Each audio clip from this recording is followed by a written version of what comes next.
So for anyone that's already qualified as a GP or in ST3 and finishing in the next 12 months, just a reminder, our CCT Plus course covering key skills for qualified GPs is running on the 18th of June.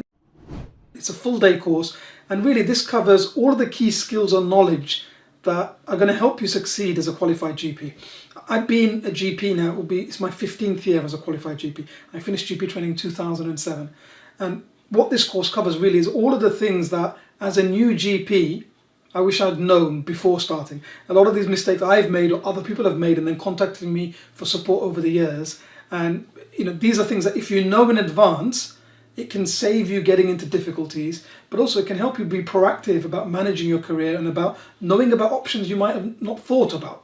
So as well as covering in great detail how to succeed as a GP locum, as a salaried GP, as a GP partner, one of the things we're going to do is we're going to look at additional roles you might add in as a part of a portfolio career, how to develop a specialist interest. We're going to look at alternative careers, so working abroad, which countries recognize your skills and experience, which countries could you work in without doing any further qualifications, without needing to do any more exams and so on. We're also going to look at things like private general practice, telemedicine, things that have become a lot more common and popular over the last 4 or 5 years.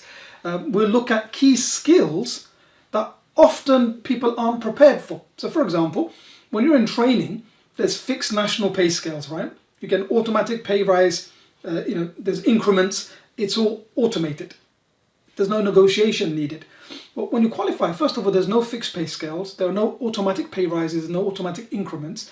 And so the skill of negotiation, how to negotiate your first contract, how to negotiate a pay rise, things like that are really, really important.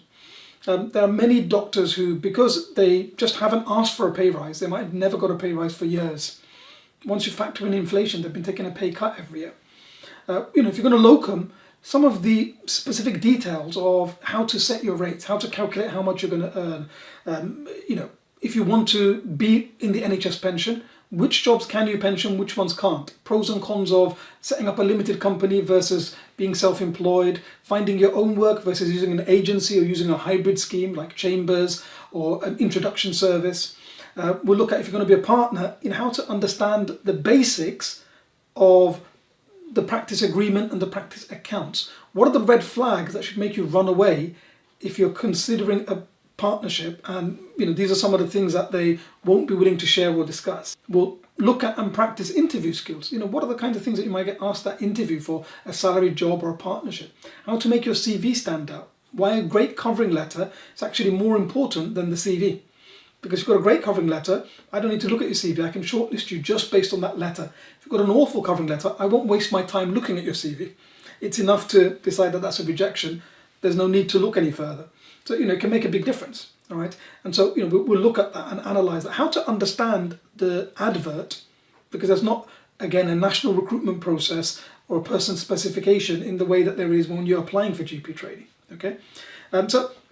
We're going to cover essentially all of the key skills and knowledge that are going to help you succeed whichever career you choose once you're qualified as a GP, whichever option you choose for your GP career.